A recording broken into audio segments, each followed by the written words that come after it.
श्री शंकराचार्य गुरु परंपरा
మనసులో ఉన్న కోరిక స్వామివారికి చెప్పుకొని మనస్సును దృష్టిని రాముల వారి యొక్క చరణాబ్జముల యందు ఉంచి శ్రీరామ జయ రామ జయ జయ రామ అని కనీసం ఒక్క 28 సార్లన్నా పక్క వాళ్లకు సైగ చేయకుండా మాట్లాడకుండా మనసును స్వామి యొక్క చరణాన్ని పృథివీ పూజనం దిక్లక్షణం కరిష్యే ఇది సంకల్ప్య ఓం అవసర్పంతు ఏ భూతా భూమి సంస్థితా శత్రుక్షయం సముద్ర సమేతే పర్వతస్థ మండలే ఉపస్థే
అయోధ్య వరకన్నా వినరాకున్నా క్యాంపు దాటేంత వరకు వినవచ్చిన చాలు.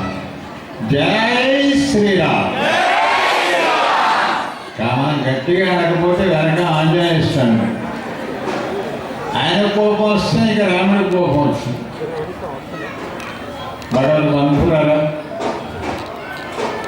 కొన్ని వందల సంవత్సరాలుగా భారతావని భారతీయులు కలలు కంటున్న ఒక అద్భుతమైన కళ ఈరోజు నెరవేరబోతోంది. పండుతుందో ఆనాడు రావాలి అనుకున్నాడు స్వామి. ఎన్నెన్నో ఆటంకాలు ఎదుర్కొన్న భక్తులంతా, ప్రజలంతా అందరి యొక్క మన్ననలు అందుకొని స్వామి ఈనాడు ఈ శోభకృతనామ సంవత్సరం ఎన్నుకున్నాడు. ప్రపంచానికి శోభ ఎప్పుడు కలుగుతుందట అంటే భగవంతుడు వచ్చినప్పుడే అది శోభ. చూడడానికి ఒక ఆనందదాయకమైనటువంటి ఒక దృశ్యం. ఇన్నేళ్ల నుంచి కోరుకుంటే ఇప్పుడు వస్తానండి స్వామి అని అనుకుంటే మరి ఆయన వస్తే ఏం చేస్తాడంటే మళ్ళీ మన మనస్సులో యుగ యుగాలుగా శాంతి సౌభాగ్యాలు నెలకొనేటువంటి యొక్క స్థితిని ఏర్పాటు చేయాల్సిన బాధ్యత ఆయనది. మనమే కాదు, రాముడు ఉద్భవించడానికి ఎన్నేళ్ల కింద పుట్టాడైన రామచంద్రమూర్తి 17,50,000 సంవత్సరాలకు పూర్వం పుట్టింది. ఇంకా జ్ఞాపకం ఉన్నాడు మనకుంటే ఎంత గొప్పవాడు రాముడు. మీ నాన్నగారి పేరేమంటే చెప్తాం, వాళ్ళ నాన్నగారి పేరేమంటే చెప్తాం. కొన్ని వాళ్ళ నాన్నగారి పేరు కూడా చెప్పనంటే చెప్పొచ్చు కష్టంగా. కొన్ని వాళ్ళ నాన్నగారి పేరు తెలియదండి అంటే మన వంశమే. కానీ 17,50,000 సంవత్సరాలకు పూర్వంగా పుట్టిన రాముడు ఇంకా జ్ఞాపకం ఉన్నాయంటే ఎంత గొప్పవాడు రామచంద్రమూర్తి.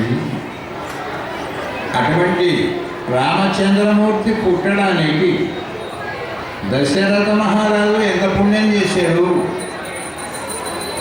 సామాన్యమైన పుణ్యం చేస్తే రామ నామం పలకడం కానీ రామ దర్శనం కలగడం కానీ జరగదు. దశరథుడు సుమారుగా 8 సంవత్సరాల పిల్లవాడి నుంచి పూర్వజన్మలో ఈ దశరథుడిగా ఒక అర్చకుడు. ఆయన ఆలయంలో అర్చకత్వం చేసేవాడు, పూజారి. ప్రతిరోజు విష్ణు సహస్రనామ నామాల చేత, తులసి దళాల చేత భగవంతుని ఆరాధన చేస్తూ ఉండేవాడు. ఎంతకాలం చేశాడు. ఆ కాలంలో ఆయు ప్రమాణాలు పెద్దవి కనుక 100 సంవత్సరాలు. పాపం ఒకనాడు ఆ పూజారికి జ్వరం వస్తే ఏం జరిగిందంటే మనకు జ్వరం వస్తే పూజ చేయడం మానేస్తాం. కానీ ఆయన కోరుకున్నాడు లోపల పూజా కార్యక్రమానికి టైం అయిపోయింది, ఓ జ్వరమా కాస్త ఈ చెట్టు మీద ఉంటావా పూజ అయ్యేంతవరకు. ఆయన మాట మన్నించింది ఆ జ్వరం. ఆ చెట్టు మీదకి వెళ్ళిపోయిందట.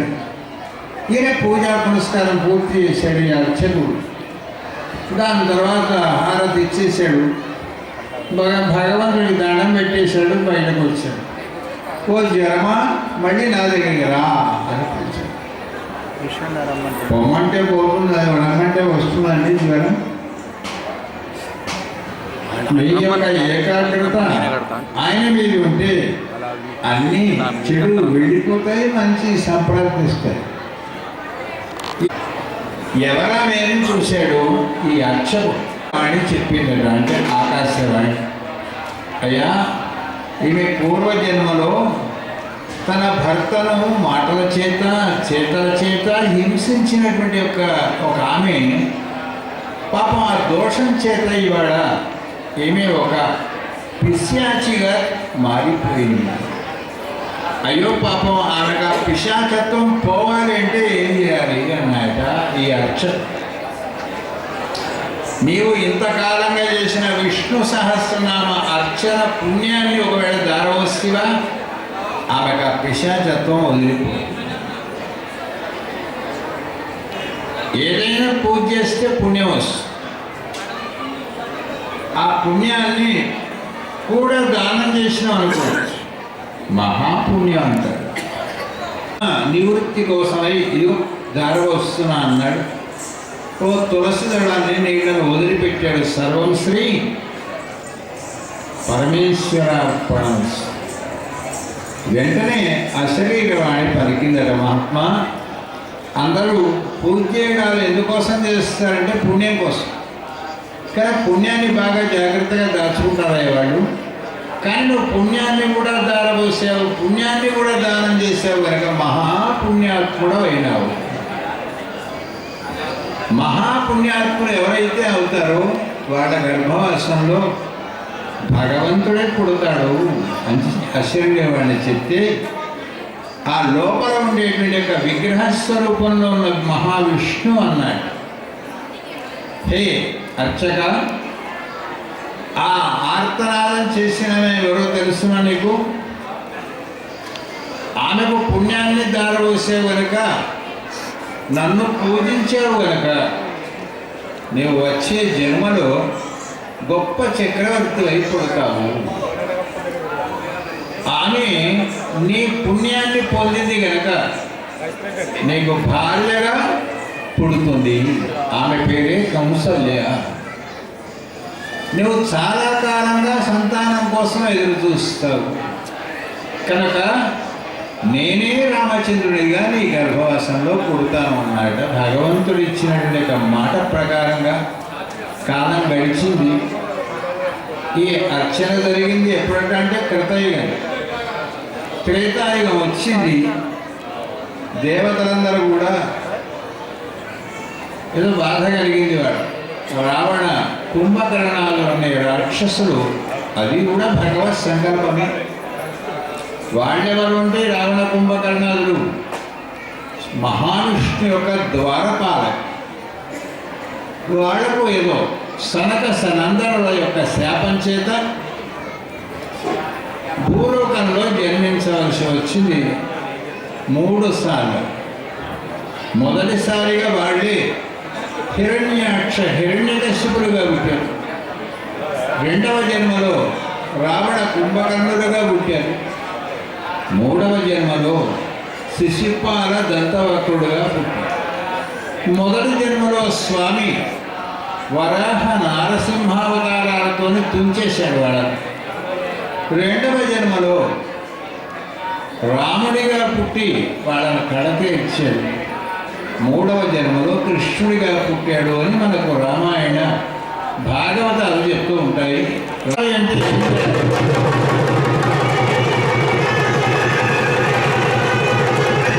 మొదలుగా పుట్టాడు. ఈ లోకంలో రాముడి కంటే ముందు పుట్టాడు రావణ కుంభకర్ణుడు. సిద్ధాంతం అప్పుడుండేటువంటి వాతావరణం ప్రకారంగా రావణ కుంభకర్ణాలు కోరుకున్నారు. యక్ష, గరుడ, గంధర్వ, సుర, అసుర, కింపురుష, సిద్ధ సాధ్య, విద్యాధరాది ఎవరి చేత మరణం లేకుండా మాకు ఉండాలి అన్నారు. వాళ్ళేం మర్చిపోలేదు, కానీ మనుషులు కోరుకోలేదు. ఈ మనుషులతోనే అవుతుంది అనుకున్నారు వాడు. ఆ స్థాయి సరే జరిగింది. చాలా కాలంగా అప్పటికే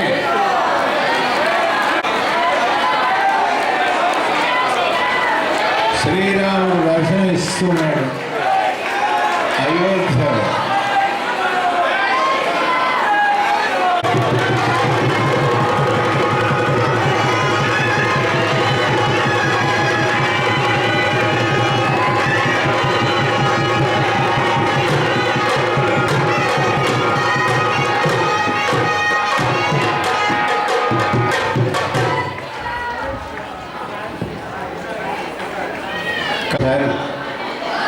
పుంసాన్ మోహన రూపాయ పుణ్యశ్లోకాయ మంగళం. పురుషులను కూడా మోహింపజేసేటువంటి ఒక దివ్యమైనటువంటి ఒక సౌందర్యము, శ్రీరామచంద్రమూర్తి యొక్క దివ్యమైన సౌందర్యము. అక్కడ రాముడి యొక్క రూపం చుట్టూ ఉండే మకర తోరణానికి దశావతారాలు చెక్కబడ్డాయి. 10 అవతారాల మధ్యలో తాను శ్రీరాముడిగా ఎన్నేళ్ల శుభ సమయంలో ఈ శోభకృతనామ సంవత్సరంలో అదిగో రామచంద్రుడు అందరినీ కటాక్షించడానికి కోసమై అక్కడ నిలబడ్డాడు. ఇక మనకు భయం లేదు, ఈ దేశానికి భయం లేదు, ఈ ప్రపంచానికి భయం లేదు. ఆస్తిగా ఇస్తున్నారు సభకు, రోజు జరుగుతోంది సభ. అసలు నా జన్మలో నాకు సంతానం ఉందా అడిగాడు. రాజా, సంతానం ఉంది. నువ్వు పుత్రకామేష్టి అనే యాగం చేస్తే నీకు సంతానం కలుగుతుంది అని చెప్పారు.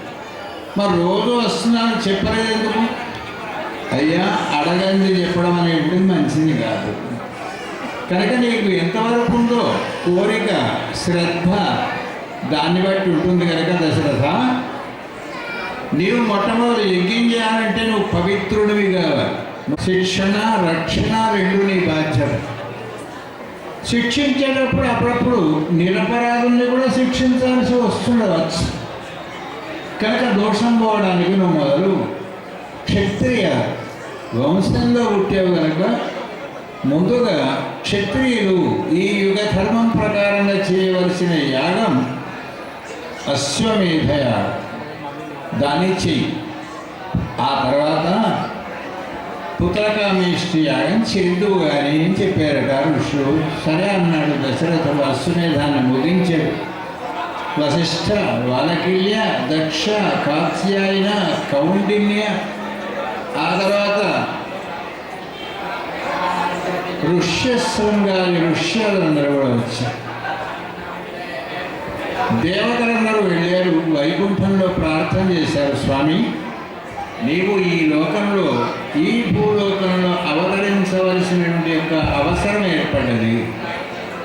ధర్మాన్ని నిలపవలసినటువంటి యొక్క సమయం ఆసన్నమైంది కనుక రావాలి. వస్తానయ్యా, కానీ అన్ని అవతారాలలో వచ్చినట్టుగా నేను ఇప్పుడు రావడానికి రావణాసుడు కోరుకోని మానవుడిని రావాలి కనుక, మరి మానవుడిగా రావాలి అంటే ఎవరి కడుపులోనో పుట్టాలి కదా. అట్లాంటి వాళ్ళు ఎవరు మీరు చెప్తే వాళ్ళ గర్భవాసంలోకి వస్తామని అన్నాట రాముడు. నీకు తెలియదా స్వామి, మహాపుణ్యాత్మ గర్భవాసంలో పుడతావు కదా. దశరథుడు పుత్రకామేష్టి చేస్తున్నాడు, ఆయన గర్భవాసంలో పుడతావా? రాముడు అనుకున్నాడు, ఈ చికాకంతా ఎందుకు అసలు? మీకు కావాల్సింది పర్పస్ ఏమిటి? రావణాసుని సంహరించడమే కదా. పుట్టడం ఎందుకు, చరిత్రంత ఎందుకు? డైరెక్ట్గా వచ్చేస్తాను. శంఖ చక్ర గదా పద్మాలు పట్టుకుని వస్తాను, కాసేపు యాగం చూస్తాను, ఆ తర్వాత వెళుతూ వెళుతూ లంకలో వాడిని చంపేస్తాను, వచ్చేస్తాను. ఇది సాదాసీదా ఉపాయాన్ని ఆలోచించాడు భగవంతుడు. వచ్చాడు యాగానికి. ఆయన రాకముందే బ్రహ్మదేవుడు వచ్చాడు. ఆ బ్రహ్మదేవుడికి దేవతలు అందరూ కూడా చెప్పుకుంటున్నాడు, చూచారయ్యా, ఇగో రావణాసుడు నన్ను ఇక్కడ కొట్టాడు, నన్ను గీరాడు, నన్ను కొరికాడు. అంటే నువ్వు చెప్పుకోవాల్సింది నాకు కాదయ్యా బాబు, అసలైన వస్తున్నాడు. ఆయన చెప్పి ఆయన రానే వచ్చాడు. బ్రహ్మదేవుడు అడిగాడట, స్వామి ఏమి మీ ప్రోగ్రాం అన్నాడు. ఏముంది ఇక్కడ, కాసేపు యాగం చూసి వెళుతూ వెళుతూ ఆపేస్తా, వెళ్ళిపోతా. సంతోషం.